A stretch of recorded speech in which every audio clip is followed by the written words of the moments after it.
Welcome to the Susan Brender Show. It's all about you, featuring shows on health and wellness, the performing arts, politics, and people who inspire you to be your very best. And now, here's Susan Brender. I'm Susan Brender, and this is the Susan Brender Show. Today, my guest is Howard J. Smith, who is an author of a book called Beethoven in Love, Opus 139.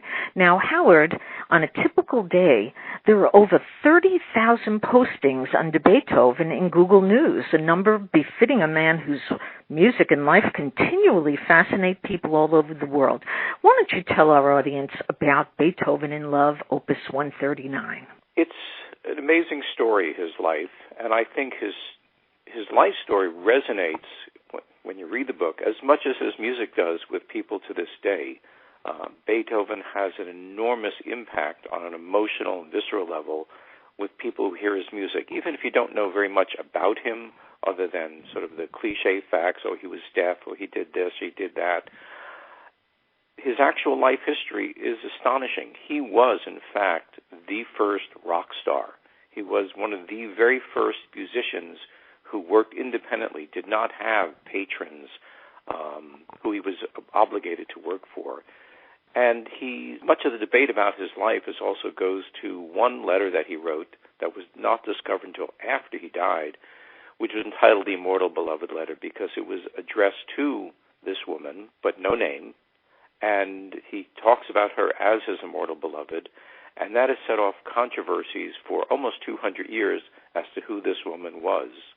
And in my novel, one of the main things that we explore are the very many women with whom he was in love with over the course of his life, and to try to figure out and tease which one of these women was, in fact, the immortal beloved who inspired him to such musical heights of greatness.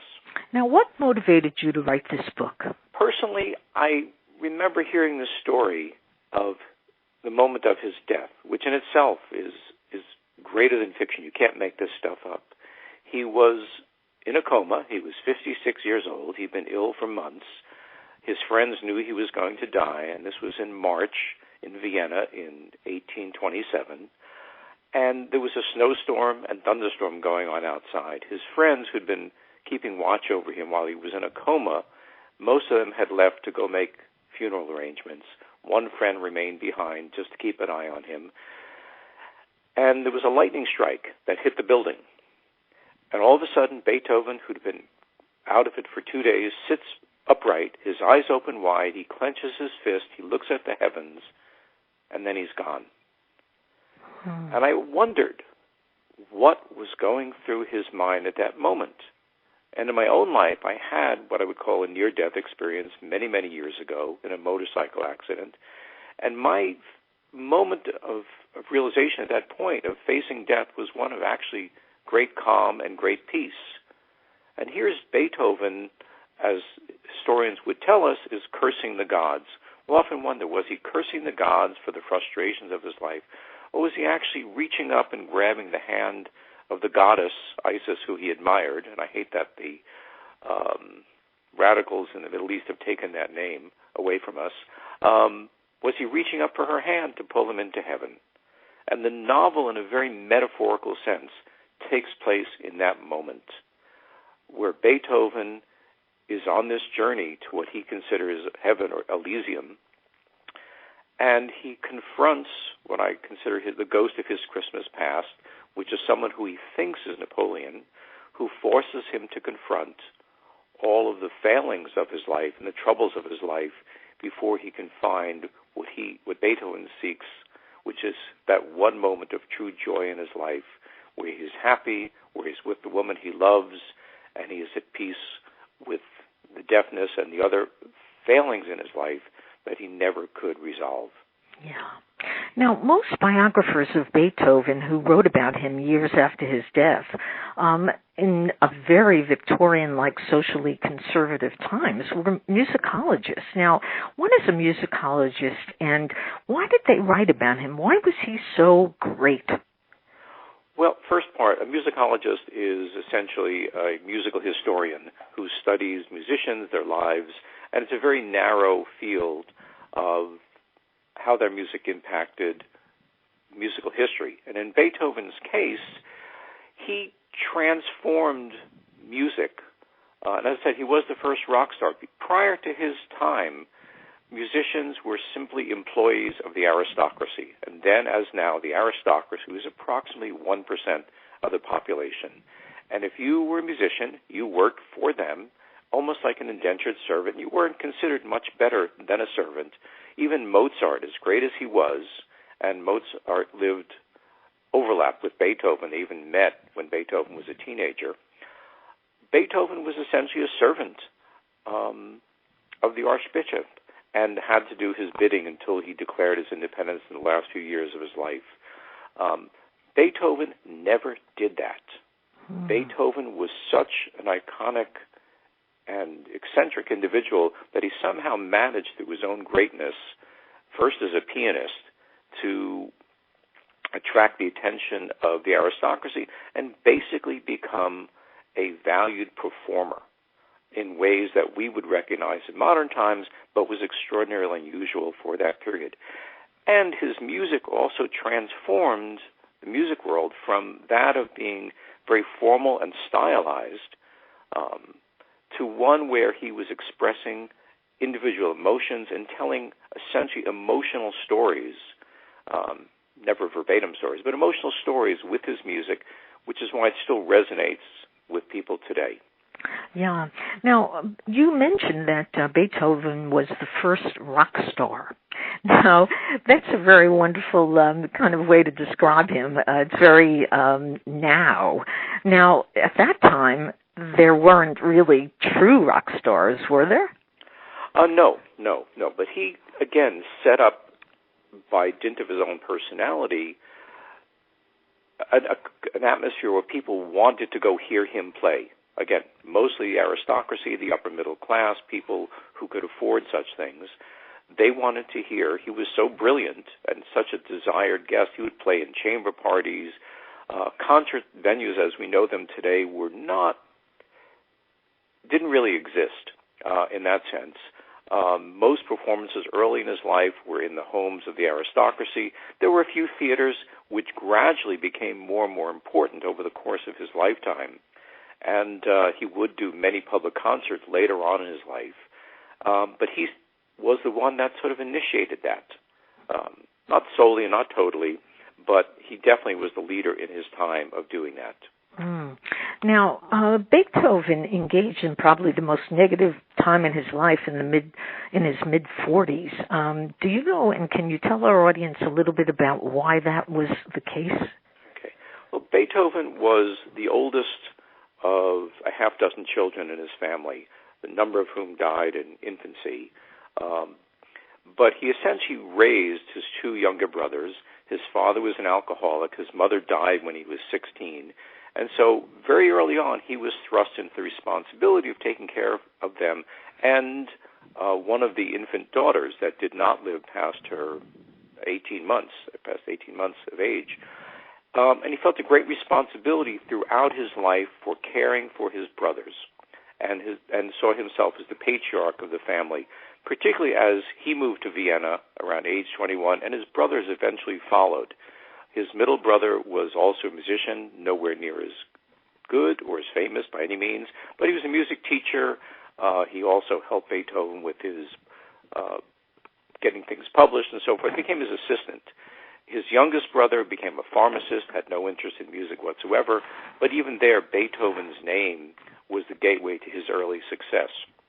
Eventually, his youngest brother became the wealthiest of all of them, making a great deal of money during the Napoleonic Wars, selling medicines to both sides. So he was able to profit handily by that. But again, Beethoven felt himself very responsible. Now, do you have your book in front of you by any chance? I do at the mic, yes. Okay. Now, what I would like you to do is to read us just a short paragraph of your book. Okay. Give me a moment to actually grab the copy and find something. Yeah. Is there any particular thing you'd like to get into? Yes, I'd like to just start off with your foreword, what you wrote, and please explain to our audience that, and tell the story that is most important to you? Well, I think, again, as I mentioned, the moment of his death was rather critical in my thinking about how he got started. And so I think you begin with that, and that also is the end of the book. Okay. It begins and ends in that moment. Okay. And so I'll read a little bit of that, and then I'll want to jump to the very beginning of the first chapter as well. Mm-hmm. So the prologue is called The Death of Beethoven, Vienna, 5 p.m., March 26, 1827. Outside Beethoven's room at the Schwarzspanier House, that's the name in German of his residence, a fresh measure of snow from a late-season thunderstorm muffles the chimes of St. Stephen's Cathedral as they ring out the hours of the old city. 1, 2, 3, 4, 5 Uhr, 5 o'clock. Beethoven, 3 months past his 56th birthday, lies in a coma, as he has now for 2 nights, his body bound by the betrayal of an illness whose only virtue was that it proved incurable and would thankfully be his last. Though his chest muscles and lungs wrestle like giants against the approaching blackness, his breathing is so labored that the death rattle can be heard over the grumblings of the heavens throughout his apartment. Must it be? Yes, it must be. Beethoven is dying. From on high, the gods vent their grief at his imminent passing and hurl a spear of lightning at Vienna. Their jagged bolt of electricity explodes outside the frost-covered windows of his apartment with a clap of thunder so violent it startles the composer to consciousness. Beethoven's eyes open, glassy, unfocused. He looks upward. Only the gods know what he sees, if anything. He raises his right hand, a hand that has graced 1,000 sonatas, and clenches his fist for perhaps the last time. His arms tremble as if railing against the heavens. Tears flood his eyes. His arm falls back to the bed. His eyelids close, and then he is gone.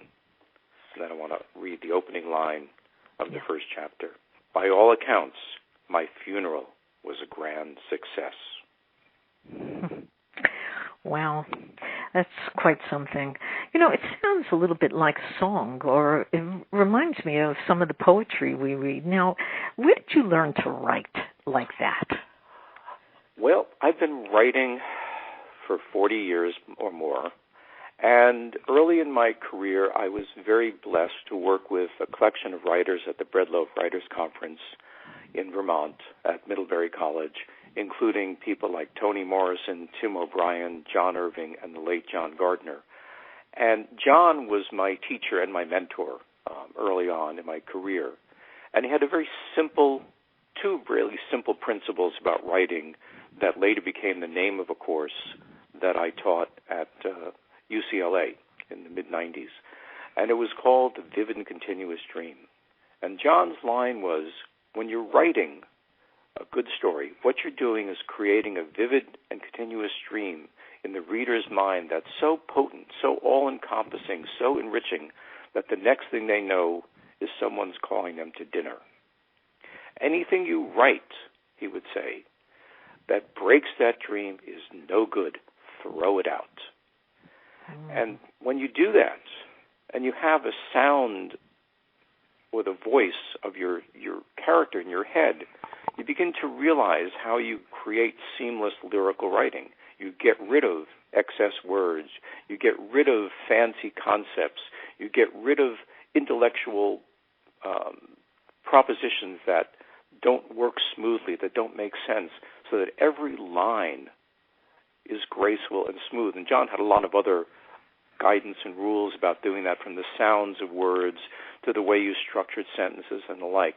But all of that helped create a smooth, even flow.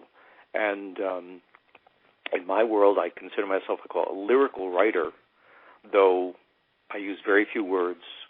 I don't do a lot of description, but the words do flow like a song and like music.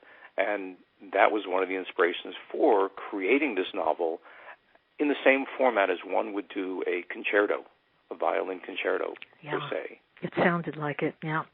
Now, we're going to take a short break, and when we come back, we're going to talk a little bit more about some of the work that Howard Smith is doing right now.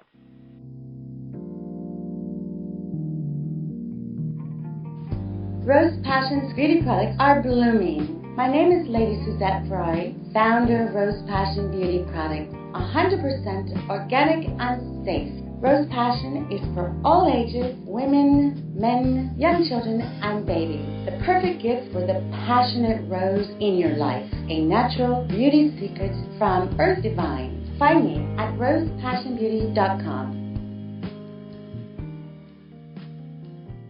We're back with Howard Smith, who's talking about his book. And his book is Beethoven's Opus, and it's a very special book because it talks about a very important icon in our world, Beethoven. So now, you mentioned that Beethoven was the rock star, and we talked about that. But sometimes it seems that times may have appeared to be modest and conservative, and I'm just curious about how it just sort of happened that he was so. Was he part of that conservative society, or, was he considered sort of a very, very independent person? Well, he was considered very independent, but he managed through a bit of circumstances to ingratiate himself and be accepted in the world of the aristocracy, even though he was not of the aristocracy. And, the cliche phrase, what happens in Vegas stays in Vegas, that very much applied to behind the scenes in the life of aristocrats, particularly at the various spas that existed in and around Vienna, in what is now the Czech Republic. These were places where, in the summer months, people would leave the city, wealthy people, upper middle class, the aristocracy would leave the city and spend their summers there, and all kinds of risque things would be happening. Baths are often what we would call co-ed to this day, without clothing. There were balls and parties and fairly risque events going on rather constantly, and Beethoven was in that world. And he was definitely a player in that world. Yeah. Now, I want our audience to know that he wrote 600 compositions, half of which were scores for songs. So? Well, exactly. Most people know a few of his pieces, the Ninth Symphony, the Ode to Joy, the Moonlight Sonata, the Fifth Symphony with the da-da-da-da, which is the most famous sting in all music. But he wrote enormous amounts because he was a working stiff. He was a freelancer. He had to earn a living for the entirety of his life. And a lot of those songs were things he did on contract for Scottish and Irish songs for a publisher in England who was Viennese, who had settled there, and he wrote enormous numbers of material, and he got paid. These are not pieces that you and I would even remotely be familiar with, but they also were part of his constant training of how to write great music that we do know. Yes. And there's a lot of that. And one of the great journeys I took in doing this novel, and I spent about 2.5 years just doing research alone, though it is by no means what you would call a dry scholarly book. It's a flowing, poetic, and engaging novel, was listening to all kinds of music that I was not familiar with, and there are wonderful little gems that come to fore that you would not, if you heard them, you would not necessarily think that's Beethoven, because we're so used to the bombastic symphonies and so forth. But enormous numbers of absolutely delightful, gorgeous pieces that reflect all different kinds of moods and so forth. Can his music be interpreted in today's music? In other words, can the musicians of today, and I've heard some of the music today, and there is little short compositions from different classical musicians and composers like Beethoven in the music that even is rock music today. Well, you have to look at the structure of his music, where it moves in different tempos, it changes gears, it doesn't repeat itself identically. It always, when he starts to repeat, he varies everything. And that visceral music, you listen to Beethoven, your body starts moving. You don't sit there intellectually listening to it. You move. And even one of his symphonies, the seventh, is called like the dancing symphony, because your body unconsciously is moving. And that's the same with rock and great rock and roll. And even play with some of that as he's traveling into Elysium, where he is exposed to bits and pieces of modern music, because in this Elysium, this fog-bound realm that he's traveling through, time ceases to exist. Now, Howard, we've talked a little bit about you, but let's tell our audience what the process of writing a book and getting it published is. Extremely difficult, and much like in Beethoven's time, the entire publishing world has been turned upside down in the last 10, 15 years, given online resources, transformations of how people read from books to computers, Kindles and so forth. So the traditional publishing house, I had a book come out a number of years ago when I was still working in Hollywood called Opening Doors in Hollywood, and it was published by Random House. And it's been around for years and years. It shows up in catalogs. You'll see it online and so forth. And we turned everything over to them. In this era, it's very difficult for agents, book agents, to sell an author unless it's an easily commoditized thing like, the cookbook for your dog, or, a cute cat book, or a celebrity book, that you're already a celebrity and you're famous and therefore you sell. They're selling a product at this point. Mm-hmm. Good literary writing is difficult to market initially, and so the publishing companies are down to bare margins. They do not publishing anything except that which is a quick sale. So it's necessary in this day and age to go independent, and I've worked with an independent publisher on this case, and to go that route and to access an audience through going online and using things like Facebook. Yes. And so using things like Facebook. Now, I want our audience to know about that. Social media plays a big part in every person's life today. And how much does it influence you? And do you use it extensively? I did not until I started marketing the book. Now, the book doesn't officially come out until January 12th. And I just got a Facebook notice this morning from a woman that said, we just selected this book for our book club. The only way she knew it existed is through Facebook. And it wasn't even someone who I had friended, but was a friend of a friend of a friend who had seen this and obviously brought it to the attention of her friends and was fascinated by it. And they're going to use it for their book club, which is wonderful. That's terrific. Now, let's get back to you for another second. So what's on your agenda? What are you going to, now that you've finished this fabulous sounding book, what's your agenda for your future? Well, I'm already involved in my next project, which is the story of Mozart's librettist, Lorenzo da Ponte. First, the librettist is someone who writes the script, basically, for an opera.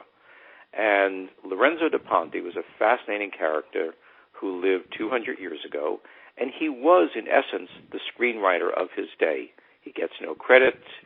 Without him, there would have been no opera. But he wrote the lyrics for Mozart's three most famous operas. One of which I just saw the other day, Don Giovanni, The Marriage of Figaro, and Così fan tutti, which were all fairly risque, licentious pieces. But Lorenzo worked together with Mozart for about 8 years. But da Ponte himself, he grew up in the 1750s and 60s of Venice, in an era when people still wore masks and capes most of the year round to go party. And he was born Jewish. His father converted the family at age 14 to being Catholic. De Ponte studied in Catholic schools, which is one of the reasons they did it, was you can get an education and get out of the ghettos at that time. Became a great scholar, was also a little politically too risque and active and critical of ruling things.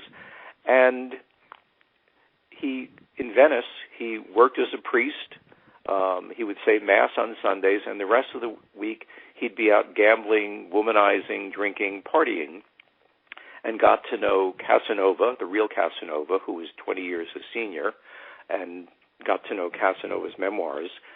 He was thrown out of Vienna for being too political. He made his way to, got thrown out of Venice, made his way to Vienna, where he was hired to write operas at the time, and operas at that point were primarily done in Italian for the court. And he met Mozart. They worked together for a number of years, and not long before Mozart died, De Ponte was again thrown out of Venice for being too political. He made his way to London, and eventually he ended up in New York in 1805. He opened up Italian bookstores, had to be a businessman. He ran a deli in New Jersey. He started the first opera in New York City, which was premiered Don Giovanni in Manhattan, and became the first professor of Italian at what we now call Columbia University. So his life spanned this incredible era, and he's a figure in history that we don't really know very much about in the public's realm, although we have his memoirs, we have his diaries, we have a number of biographies about him. A fascinating man who lived through an incredible time of transformation of Europe, America, and the world in general. And to this day, we're still listening to his operas. So, remarkable figure who's been overlooked. And Mozart and he were good friends for that period of time that they were together until Mozart's death. And they lived similar lifestyles. Mozart was also a pretty wild character in those years. Yeah. Now, interesting that all of those people had a lot of popularity. Now, it sounds like this could be made into quite a movie. Both stories, yes. They're very visual stories, very musical stories, and that's one of the attractions, having been a screenwriter in the past, that it naturally evolves in my mind that you write novels and fiction with a lot of the same concepts that you apply in screenplays, which is you get in and you get out as fast as you can, and you leave a lot to the reader's imagination. You don't overwrite. You know, you have in your information, you have a statement which says, as the character Johann Gardner says in his novel, "What is a novel but a collection of lies we tell to reveal greater truths?" What does that mean? Well, there's two things about that. Again, Johann Gardner is a minor character in my novel, but it is inspired by the actual novelist John Gardner. And John's fundamental concept, in addition to writing A Vivid and Continuous Dream, was that he would always ask, what is this about? What are you trying to say as a writer? What is on the last page? What are you communicating to the reader? And he would explain that a novel, whether you're conscious of it or not, as a storyteller, is about something that you are stating values about the world and about the universe with whatever the outcome of your story is. If X, Y, and Z happens and the result is Q, that is what you are stating as a writer is the nature of the world. Now, in the case of Beethoven, there's been a lot of mythology about his life that was created falsely by people who were sort of appropriating his materials, his fame. His first biographer wanted to ingratiate himself and make it seem like he'd known Beethoven for 20 years when, in fact, he'd known him for about a year and a half. And so much of the early biographies were based on this false information. Oh, I see. Well, now, but to go to a novel, 1 second, Susan. Sure. Go to a novel, you are obviously fictionalizing things, but based on very much real factual information. And so, you know, I would work with his letters, I'd work with his voice, and shaping the stories that are true to the man, but maybe changing how things appear or creating a conversation that accomplishes a certain goal as a writer to tell the story, you invent these things, but you want to make sure that they're true to the actual reality. And that's essentially what the line means, is that we tell a lot of little lies to try to get at the greater truth of what this man was about, what his life was about. And it is ultimately a universal story that all of us can relate to, is how do we deal with the individual failings of our life when we look back and come to peace with all of that, and again, find true joy at some point in our life. Yeah. Well, that's really very special. I think that your words say a lot about you and your novel. So we've had Howard Smith on our show talking about Beethoven and all the work that he does. I want to thank you so very much, Howard Smith, for being on the show. But before we finish, I always like to give my guests the last word. So what would you say? What would I say? Well, seek out that one moment of joy in your life and find a way to come to peace. As I say, seek perfection in our life, but accept the failings as they come by. Thank you, Howard Smith. Thank you, Susan. Much appreciated. Thank you for listening to The Susan Brender Show. To be a guest, email sebrender@yahoo.com.